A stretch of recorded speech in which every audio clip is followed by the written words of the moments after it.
Who's going to do the music? Beatbox on this. Good morning, everyone. We're live. Yeah. The news. We need like the Anchorman news clip. Good. Really good. Yeah. How are you? I'm good. Yeah, very good. I'm just right now. I'm in the vehicle. I'm driving to Springbank to take some drone photos and video of property. So I'm in transit. Excellent. Yeah. Well, thanks for joining us in transit, and both obviously in office. So, okay, let's kick this off. We've got I've got a bit of a deadline here, so I'm going to just roll right into this. We're going to skip over the market update in detail, but I think maybe just touch on the market is softened dramatically, I think, in the last few months, and yeah, it's there's no sure things. It feels like in the market right now, where this spring, just you put it up and it sells. That was that was the feeling, and I think the sentiment has seriously changed. So, any comments on that? But Dan, this is the moment where buyers, savvy investors, savvy people actually start to see opportunity. For sure, yeah, and buyers have not just like being opportunistic, but having simply the opportunity to buy rather than being iced out on multiple offers or whatever. Like, we've got some buyers that are actually, taking advantage of the change in the situation just to be able to be at the table in a meaningful way. So, yeah. And can I make one? Oh, sorry, Michael, go ahead. I was just going to say, for the sellers out there, what I've seen is that there are still properties that are competitive, but it really comes down to, like, you have to be a unicorn right out of the gates. You have to be, everything's got to be dialed, and you have to be the best price thing on the market, and you will sell. If you're not, it's going to take a few weeks or months. If you are, we're very much back into the sales cycle that we were in, like pre-COVID, where you can set yourself up to be sold immediately, and if not, you have to be ready to ride some ups and downs and be on the market for whatever the market average is now, which I think we're nearing 40 days. Is that? Do you have any idea what the market average is generally? So not something we've even had to talk about for a long time, but yeah, good question. Yeah, I don't have it off the top of my head here. I just give me 2 seconds to pull it up, and I can find it. But anyways, then Michael, you were saying. I'm gonna make just a quick comment. The inner city neighborhoods that were since 2023, for the last 2.5 years, were ripe for developers buying lots. All of a sudden, these developers, I think, are pulling back because of the uncertainty with respect to the upzoning and how that's going to shake out. Very much, and so you've got actually quite a major demographic of buyer that has sort of, in my opinion, pulled back a bit. I'm not saying pulled back completely, but just is a little bit more patient now. Whereas a year ago, 2 years ago, they were the least patient. Actually, they were the ones seizing upon opportunities and driving up prices in a big way. Yeah, the formula seems to take a little more time to go through. It can't just be back of a napkin anymore. Yeah, like this pencils out. I think for those guys, for those builders and that segment of the market, it takes a lot more to make that deal work now. Yeah.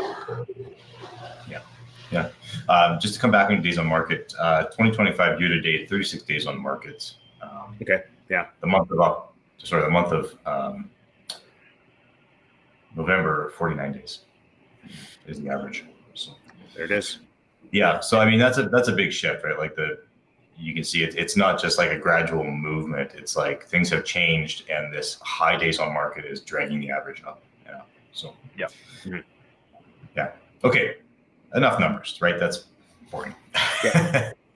The one question I wanted to ask you guys, we've all been through renovations, Mike and Michael and myself. We've all been through renovations on our own personal houses and others. And I want to ask, like, what was this renovation project that you thought went like phenomenally well, and one that was like, I would never do this again? For Michael, do you want to go first? Yeah, for me, it's pretty easy to. It's just the house that I live in now. Bought it and renovated it. Finished in 2015, but when we started, I was going to try to do most of the general contracting myself because I had done a renovation on a house previously, just a few years, just the year before, and I thought I had learned enough to do the general contracting myself and just sort of piecemeal it together and bring guys in when I needed them. And the reality is that like I did not and I do not know enough. I know enough to get into like big trouble. And so the we started the work. I did all the demo, and then didn't have the proper permits in place, so I got hit with the stop work order. Work ground to a halt in general, and the project just sat. And then I got help from a friend who is a builder and a contractor, and just had better ties and contacts. And the project got going again, and then finished on time and generally on budget. But I think that's my learning is have the right people in place at the outset. And if it's not your full-time job, general contracting a renovation like that, unless it's, if it's just a bathroom, whatever. But if it's a big job, have the right people in place right out of the gates. Do your job and pay for it. That was my job, was paying for it, not contracting the work. Yeah. Well, I'll chime in here with a quick success story. We just had our front door replaced this week, and we had an old 1960s style mahogany door, which you could see the air blow through it. It was not a great weather tight door anymore. So we got it replaced with a really nice fiberglass door with multi-point locks and all that, which is it's been a nice change. And it was like these guys were in and out. They started at 8 a.m. They were done by noon to replace that door. Metal cladding, everything's done.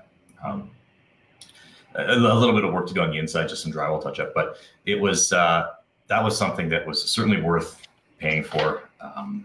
Having somebody come in and do that, a job that I could probably try to tackle and really screw up. So I'm glad that I'm glad that I brought someone in to do that. Just got it wrapped up.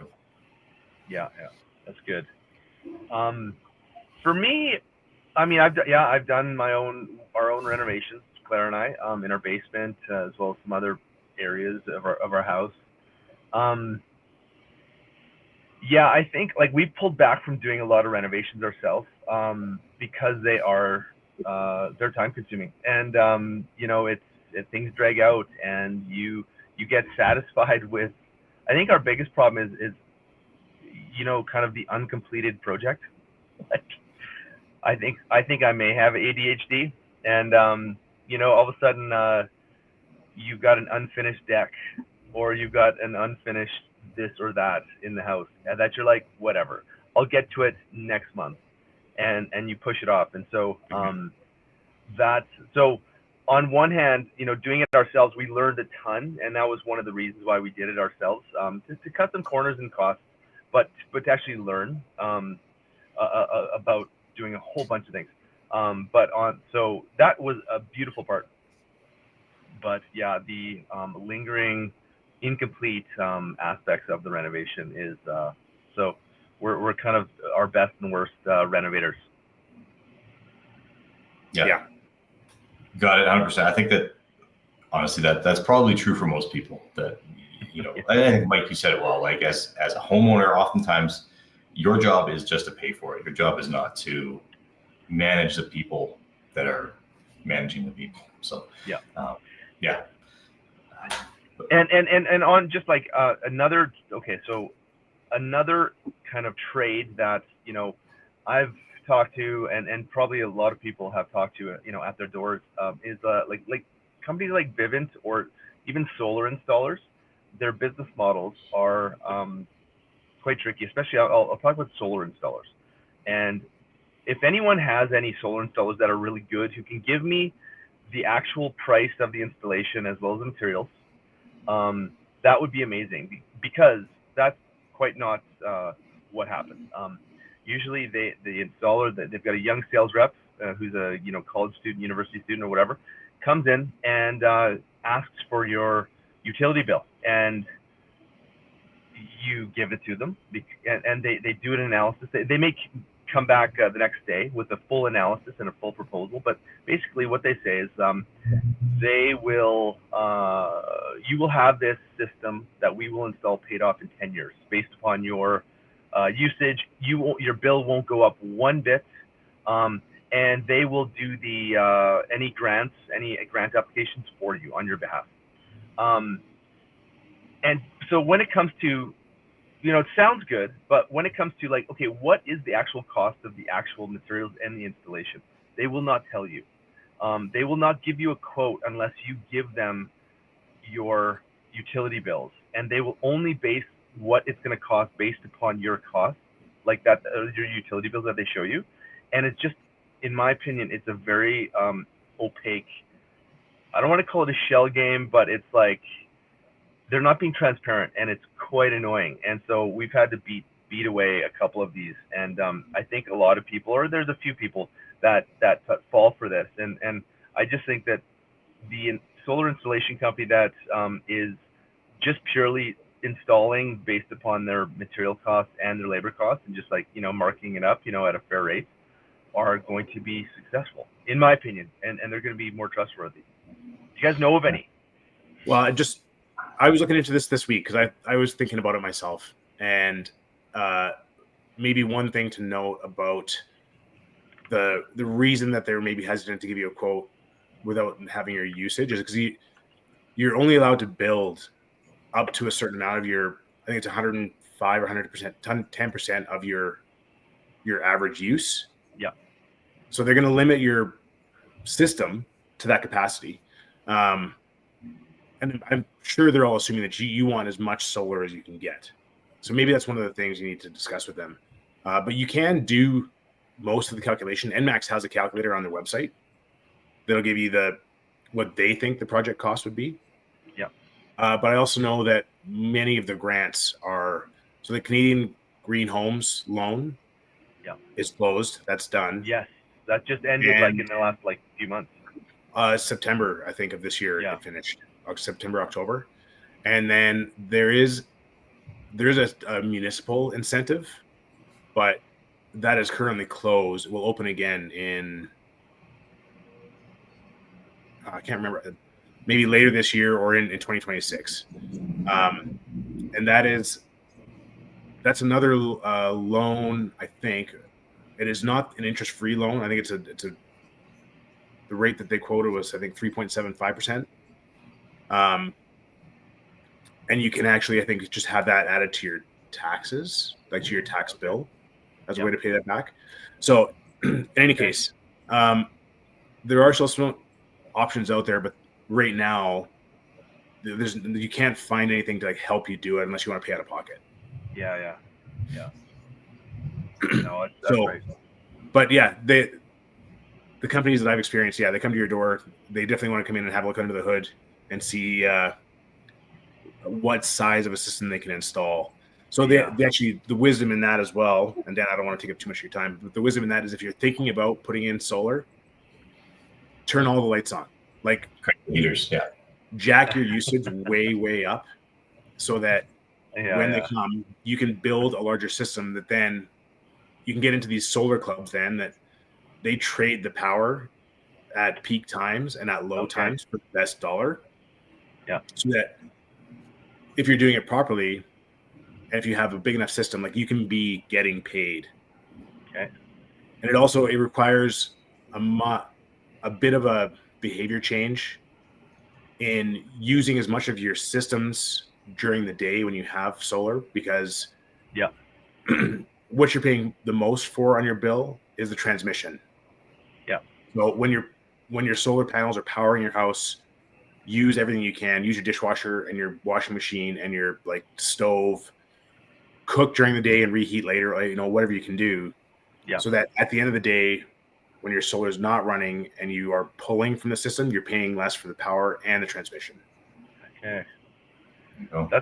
Those are good tips. I like that. I went that all over this weekend mostly with went away and had I was out in the woods with a couple of friends. Yeah. And one of these guys had just educated himself on solar, and so I learned a ton Nice. while we were sitting there eating steaks in the dark. Nice. Good. When you weren't experiencing solar yourselves. Yeah. Okay. Yeah, we had no solar. No, not much.